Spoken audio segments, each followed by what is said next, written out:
아멘. 아주 힘있는 찬양 대단히 감사를 드립니다. 오늘은 우리 추수감사 주일이죠. 그래서 여러분 보시면 벌써 강단에 여러 가지 과일들, 감사 바구니들이 잔뜩 올려져 있는 것을 볼 수 있을 것입니다. 오늘은 추수감사 주일이기 때문에 감사절에 대한 설교를 하는 것도 괜찮겠지만, 특별히 오늘 우리 남창교회가 세워진 지 96주년이 되는 창립기념주일도 겸하는 날이기 때문에 저는 오늘 말씀을 교회 창립에 대한 말씀으로 좀 집중해서 말씀드리려고 합니다. 오후 시간에 감사 설교는 오후 시간 예배에 집중해서 또 할 것이니까 오전 이 시간에는 교회를 세우신 하나님의 목적, 우리 남창교회가 이 지역에 이곳에 96년 전에 세워졌던 그 목적에 대한 부분을 말씀을 통해 함께 교훈을 받고자 합니다. 우리 남창교회가 96년 전에 세워질 때 남창의 동회에서 어른과 아이 모두 합하여 10명이 처음에 모여서 설립 예배를 드리게 되므로 남창교회가 시작이 되었습니다. 그 첫 예배를 드리던 그때 그 해의 그날이 바로 추수감사절이었기도 했습니다. 그래서 우리 교회는 이렇게 추수감사절과 창립기념주일을 같이 겸하여 드리는 일을 하게 된 것입니다. 여러분, 우리 남창교회는 호주의 선교회의 도움을 받아서 당시 전도사였던 우리가 너무나 잘 아는 손양원 목사님이 조사 시절에 처음 교회를 개척하게 되어서 손양원 목사님이 우리 남창교회의 초대 교역자가 되었다는 사실입니다. 여러분, 교회가 여러 가지 다양한 모습으로 생겨나기도 하고 개척되기도 합니다. 그런데 왜 교회가 지상에 이렇게 설립이 되어야 하는가 하는 이야기를 오늘 말씀 통해서 나누어 보려고 합니다. 하나님께서 이 땅에 교회를 세우시는데, 교회를 세울 때에 그 목적이 분명히 있다는 것입니다. 우리 한 사람 한 사람을 불러서 하나님의 자녀로 삼으시고 하나님의 자녀가 된 사람들의 모임, 이게 바로 교회라고 할 수 있습니다. 우리 남창교회도 10명 정도의 어린아이를 포함해서 함께 예배가 시작되었기 때문에 저는 이렇게 창립기념주일이 되면 우리 어린아이들도 함께 모여서 예배를 드리고자 우리가 연합예배를 하게 되는 것입니다. 여러분, 하나님께서 왜 이 지상에 교회를 세우고자 하셨을까요? 예수 그리스도께서 십자가에 자신의 몸을 죽여가면서까지 인류 구원을 위하여 피를 쏟아가시면서까지 이 땅에 오신 거룩한 목적은 교회를 세워서 교회를 통하여 하나님 나라가 확장되기를 원하셨기 때문이라는 사실입니다. 그래서 저는 이 교회를 지상에 세우는 데 있어서 교회가 갖추어야 하고 교회가 힘써야 할 일들 5가지를 말씀드리려고 합니다. 이것을 우리는 교회가 가진 5대 사명, 때로는 교회가 지상에 세워진 5가지 목적, 이렇게 말할 수가 있다는 것입니다. 첫 번째로 중요한 것이 무엇일까요? 하나님께서 교회를 세워서 이 하고자 하시는 가장 중요한 일은 첫째는 예배라는 사실입니다. 뭐라고요? 예배를 드리는 거예요. 거룩한 산제사로 예배하는 것이 교회가 세워진 첫 번째 목적임을 여러분 기억하시기를 바랍니다. 그래서 교회당을 건축할 때 예배를 드리기에 가장 합당한 모습으로, 예배를 드리기에 가장 유용한 그런 모습으로 교회를 건축한다는 사실입니다. 그리고 교회를 부를 때 예배당 그렇게 부르고도 있지 않습니까? 그것을 통해서 우리는 교회가 지상에서 감당해야 할 첫 번째 중요한 사명이 예배 드림에 있다라는 사실을 우리는 잊어서는 안 될 것입니다. 요한복음 4장 23절에 보면 이렇게 말씀하고 있죠. 아버지께 참되게 예배하는 자들은 영과 진리로 예배할 때가 오나니 곧 이때라. 아버지께서는 자기에게 이렇게 예배하는 자들을 찾으시느니라. 여러분, 예배가 왜 중요한 줄 아십니까? 예배를 통하여 우리는 하나님께 영광을 돌릴 수가 있기도 하지만 이 예배를 통해서 영적으로 하나님을 만나는 시간이 된다는 사실입니다. 영과 진리로 예배하는 자들을 하나님은 찾으시고 만나주시기 위하여 예배를 통하여 찾아오시는 분이시기 때문에 그렇습니다. 사랑하는 여러분, 그래서 우리가 신앙생활에 있어서 그 무엇보다 중요한 것은 예배 드림에 있다는 사실을 기억하시기 바랍니다. 한번 따라합시다. 예배에 성공해야 믿음의 승리자가 되고, 믿음에 성공해야 인생의 성공자가 됩니다. 여러분, 예배를 잘 드려야 믿음의 승리자가 될 수 있어요. 그래야 믿음을 잘 지켜야 하나님이 기뻐하는 인생으로서, 하나님이 이 땅에 창조하신 인간으로서의 가장 아름다운 삶의 목적을 제대로 감당할 수 있다는 것입니다. 우리는 모두 예배의 성공자들이 되시기를 축복합니다. 그래서 교회는 예배 드림에 목숨을 걸듯이 해야 된다라고 가르치는 것입니다. 여러분, 예배를 소홀히 하고서 믿음이 성장되는 것을 기대하서는 안 됩니다. 예배를 소홀히 하면서도 하나님을 나는 믿겠다라고 말하는 건 그건 가식에 지나지 않는다는 사실입니다. 그만큼 예배 드림은 우리가 하나님을 섬기는 최고의 일이 된다는 사실을 꼭 기억하시기를 축복합니다. 두 번째로, 교회가 왜 지상에 세워졌는가? 교회를 통하여 하나님이 하시고자 하시는 일이 무엇인가라고 말할 때 두 번째는 교육하는 데 있다는 것입니다. 다른 말로 말하면 우리를 그리스도에게까지 성장시키는 것을 교회를 통하여 하고자 하신다는 말씀이에요. 그래서 교회의 또 하나의 중요한 사명은 교육하는 데 있습니다.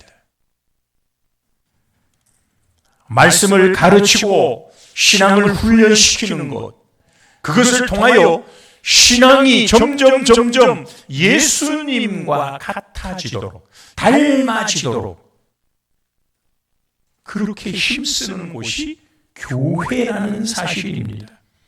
우리는 예배당에 모여서 예배를 드리는 것도 중요하지만 예배를 통하여서 또 교회를 통해서 하나님의 말씀을 배우고 우리가 점점 신앙의 어린아이의 티를 벗어 장성한 어른으로, 신앙의 어른으로 성장해가는 일을 힘써야 한다, 그 말입니다.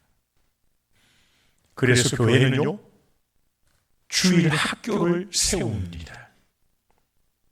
주일 학교 그러면 어떤 사람들은 어린아이들에게나 속하는 것인 줄 알지만 사실은요, 주일 학교의 조직은 어린 영아부부터 유치부, 초등부, 중등부, 고등부, 대학부, 장년부, 노년부까지 모두가 다 주일학교 학생이라는 사실을 아셔야 합니다. 여러분 모두는 주일마다 모여서 하나님의 말씀을 배우는 학생이에요. 그래서 주일 학생을 말하면 모든 성도들은 다 주일학교 학생이라는 사실을 깨달아야 한다는 것입니다. 사랑하는 여러분, 그래서 오늘 말씀 19절에도 보면 너희는 가서 모든 사람에게 제자를 삼으라고 말합니다. 예수님을 따르고 믿는 사람으로 제자를 삼아서 20절에 보니까 내가 너희에게 분부한 모든 것을 가르쳐 지키게 하라라고 말합니다. 교회는 예수님의 이 명령을 따라서 말씀을 가르치는 거예요. 이 말씀대로 살도록 훈련시키는 곳이 교회입니다. 그래서 교회는 어쩌면 여러분 영적 군사를 훈련하는 훈련소와 같은 것이에요. 훈련을 받을 때 힘이 들죠. 피곤하죠. 어려운 일들이 있죠. 하지만 훈련을 잘 받아야 훌륭하고 멋진 군병이 되는 것처럼 우리가 교회에서 행하는 훈련의 여러 가지 프로그램들을 우리 성도들은 열심을 다해 참여하고 배우고 이것을 자기 안에 잘 습득해야 한다는 사실을 기억할 수 있기를 축복합니다. 첫 번째 교회의 사명이 뭐라고요? 예배드림에 있다. 두 번째는 교육에 있다는 것이죠. 세 번째는 뭐냐면 이 땅에 교회를 확장시키는 일입니다. 뭐라고요? 교회를 확장시키는 일. 그 일을 위하여 우리는 이걸 쉽게 표현하면 전도라고 말합니다. 복음을 전하는 일, 그 말입니다. 사랑하는 여러분, 우리에게 하나님은 세상을 향하여 나가서 복음을 전하라고 말합니다. 너희들끼리만 예수 믿고 예수님을 잘 믿는 훈련만 하고 있는 것이 아니라 아직도 믿지 않는 세상을 향하여 나가서 이 사실을 전하라고 말씀하는 것이 교회를 세운 또 하나의 목적이라는 사실입니다. 오직 성령이 너희에게 임하시면 너희가 권능을 받고 예루살렘으로부터 시작하여 예루살렘과 유대와 온 사마리아와 땅 끝까지 이르러 내 복음의 증인이 되리라. 오늘 말씀에도 너희는 가서 모든 민족을 제자로 삼아 아버지와 아들과 성령의 이름으로 세례를 베풀고 내가 너희에게 가르쳐 지키게 분부한 모든 것을 가르쳐 지키게 하라고 말씀하고 있다는 사실입니다. 사랑하는 여러분, 복음을 확장시키고 전도하는 일은 몇몇 교역자나 중직자들에게만 주어진 사명이 아닙니다. 이것은 성도라면 어린 성도, 어린 아이에 이르기까지라도 어쩌면 거동이 좀 불편한 노년이 된다 할지라도 우리는 하나님 앞에 서는 그 순간까지 이 복음 전도를 위한 사명은 중단되어서는 안 된다는 사실입니다. 그리스도인들이 최고로 목표로 삼는 것이 예수님이시죠. 우리는 신앙생활의 최고의 목표가 예수님을 닮는 거라고 말하죠. 그러면 예수님처럼 살아야 되는 것 아닙니까? 여러분, 예수님의 삶을 돌아보십시오. 예수님의 공생애는 식사할 겨를이 없을 정도로 분주하게 다니셨습니다. 무엇을 위해서요? 복음을 전하기 위해서. 우리가 예수님을 닮는다는 것은 예수님처럼 복음을 전하는 일에 최선을 다하는 일이 되어야 한다는 사실입니다. 그리고 예수님이 마지막 승천하시기에 앞서 지상 최고의 명령으로 주신 말씀, The Great Commission이라고 말하죠. 그것이 무엇입니까? 복음을 땅 끝까지 전하라는 것입니다. 이 최고의 사명을 감당하는 그런 교회가 교회다운 교회가 되는 거예요. 끼리끼리 모여서 그냥 웃고 떠들고 재미있게 그냥 교제하고 그렇게 끝나면 교회로서의 온전한 사명을 제대로 감당하지 못하는 것입니다. 교회는 모여서 기도하고 흩어지면 전도하는 곳이 되어야 하는 것입니다. 네 번째는 교회를 세우신 네 번째의 목적이 뭐냐면 봉사와 섬김을 하게 하기 위함입니다.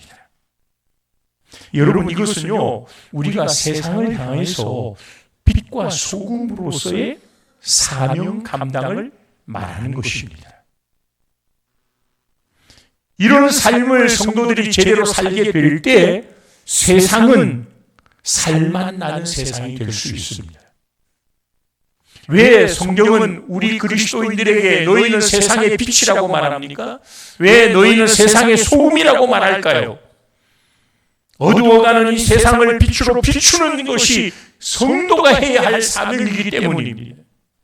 썩어져가고 몸이 건조한 세상을 맛깔나게 만드는 소금의 역할을 성도들로 하여금 하라고 말씀하고 있는 것입니다. 마태복음 5장 14절로부터 16절에 그렇게 말씀하셨죠. 너희는 세상의 빛이라. 산 위에 있는 동네가 숨겨지지 못할 것이요 사람이 등불을 켜서 말 아래에 두지 아니하고 등경 위에 두나니 이러므로 집안 모든 사람에게 비치느니라. 이같이 너희 빛이 사람 앞에 비치게 하여 그들로 너희 착한 행실을 보고 너희 하늘에 계신 너희 아버지께 영광을 돌리게 하라 라고 말씀하고 있습니다. 여러분, 우리는 과연 주님이 원하시는 세상에서의 빛의 모습을 갖고 있나요?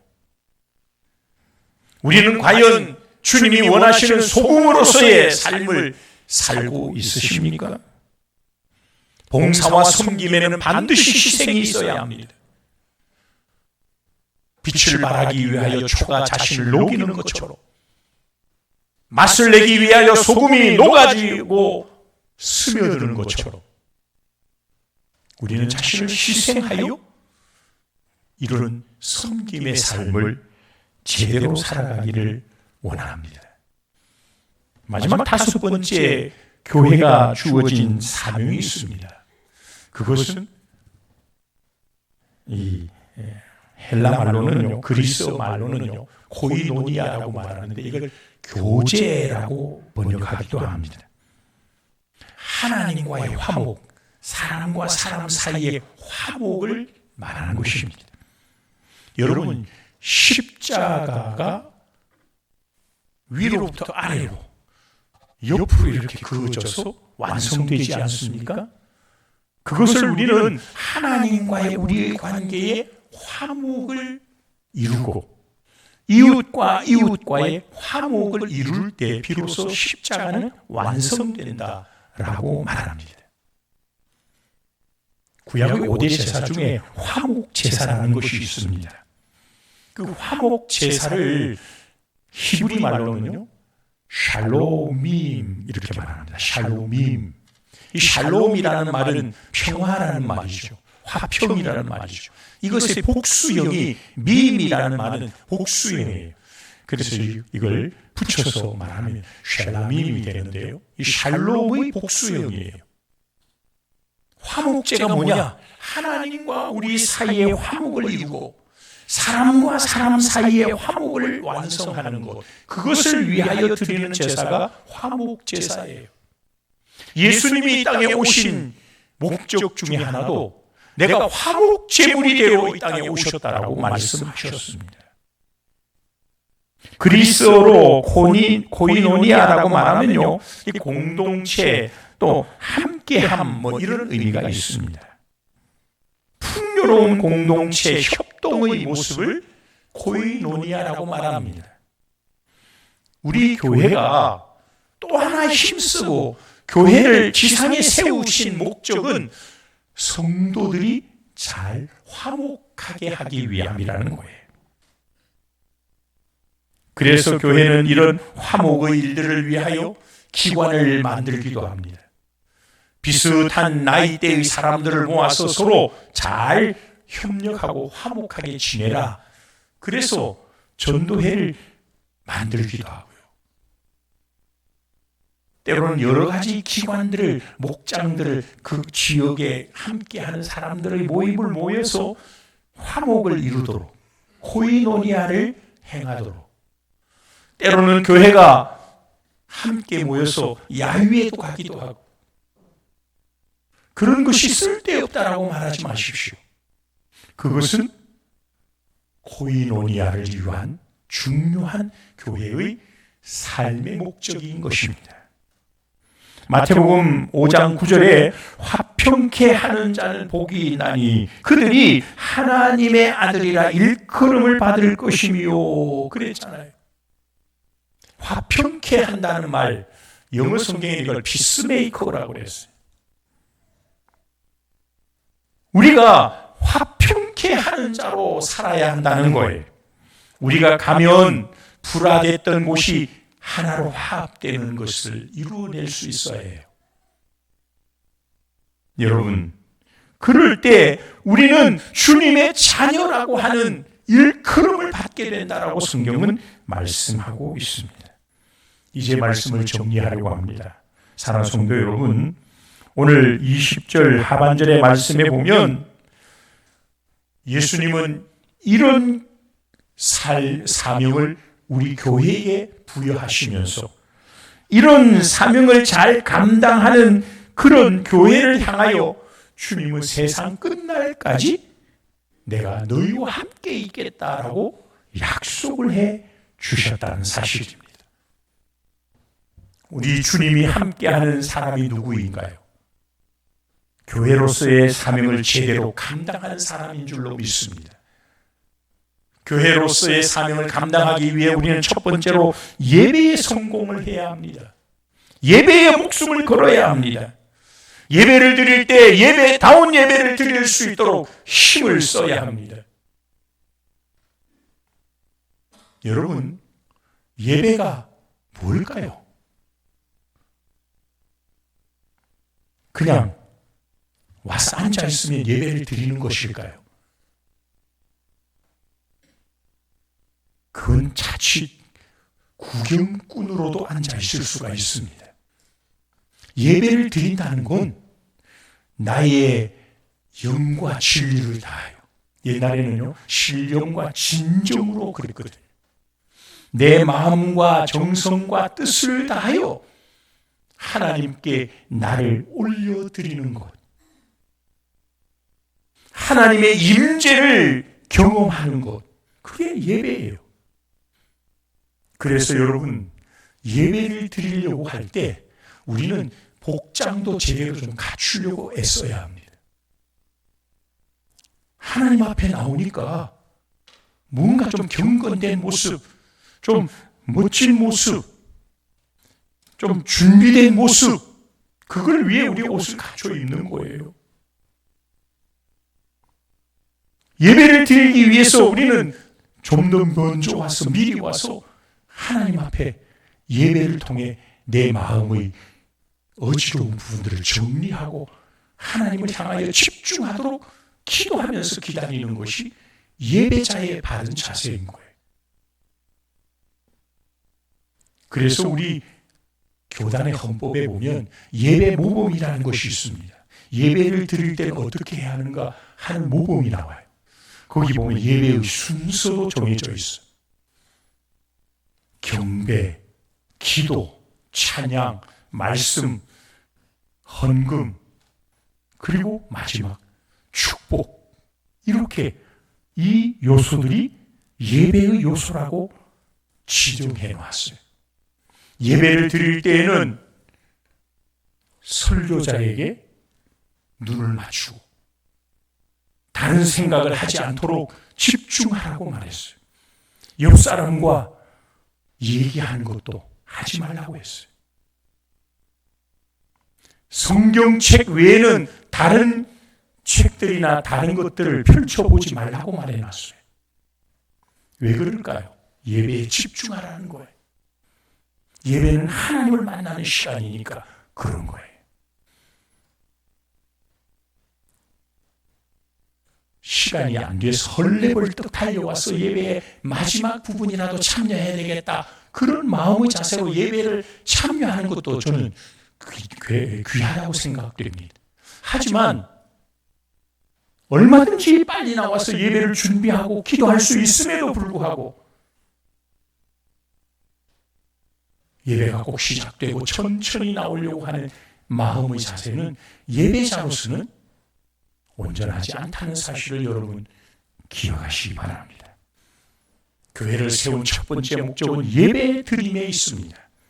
두 번째는요, 말씀을 배워서 양육받아 그리스도에게까지 성장하는 교육적인 부분이 교회를 세운 목적인 것입니다. 세 번째는 복음을 들은 사람들이 나가서 전하는 거예요. 전도하는 일을 위해서 교회를 세운 거예요. 네 번째는 받은 은혜와 달란트로 주를 위하여 섬기는 거예요. 세상을 향하여서는 빛과 소금으로서의 삶을 사는 거예요. 그리고 마지막 다섯 번째는 서로 협동하는 거예요.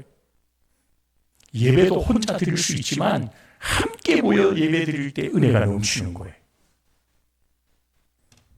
여러분, 교육도 1대1로 하는 것도 있지만 서로 협력하고 서로 같이 할 때 신앙 성장이 유익을 가져오는 거예요. 전도도 마찬가지죠. 혼자 나가서 전도할 수도 있지만 둘씩, 때로는 여러 명이 함께 힘을 합하여 전도할 때 거기에 생명의 역사가 일어나는 것입니다. 봉사와 충성도 마찬가지예요. 몇몇 사람들만 하는 게 아니에요. 모두가 함께 하는 거예요. 특별히 코이노니아라고 하는 건 혼자 살 수 없는 거예요. 함께 서로를 사랑하고 서로를 격려하고 손에 손을 잡고 함께 천국으로 나아가는 삶의 자세, 그것이 코이노니아인 거예요. 이런 5가지의 사명을 제대로 잘 감당하는 그런 남창교회가 될 수 있기를 축복합니다. 96년 전에 이 땅에 이곳에 남창교회를 세울 때에는 그런 목적을 위하여, 하나님이 주시는 그런 사명을 감당하기 위하여 교회가 지상에 세워진 것이요, 오늘까지 그 사명을 감당하며 여기까지 이르렀다는 사실을 기억할 수 있기를 축복합니다. 이제 동영상 하나를 보겠습니다.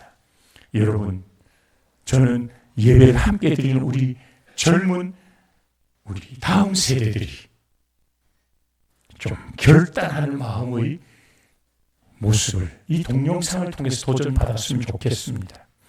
다음 세대여 일어나라라고 하는 동영상입니다. 저 뒤에 불을 조금, 본 바닥에 불을 조금 꺼주면 화면이 더 선명하게 나올 수 있을 것 같습니다. 예.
끝났다고 말하는 사람들의 말을 듣지 말아라.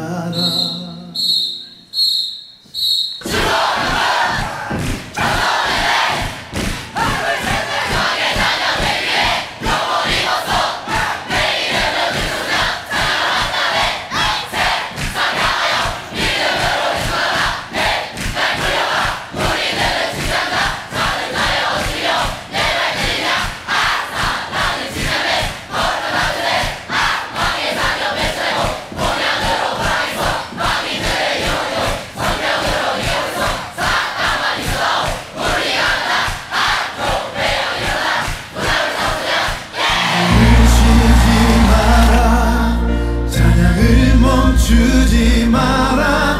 하나님이 너를 주목하고 있다.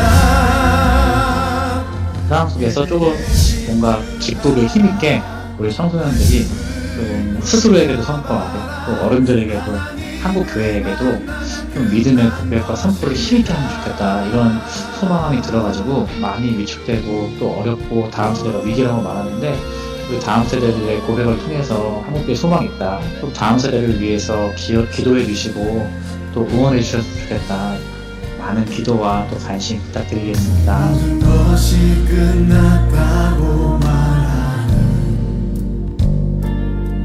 사람들의 말을 듣지 말아라.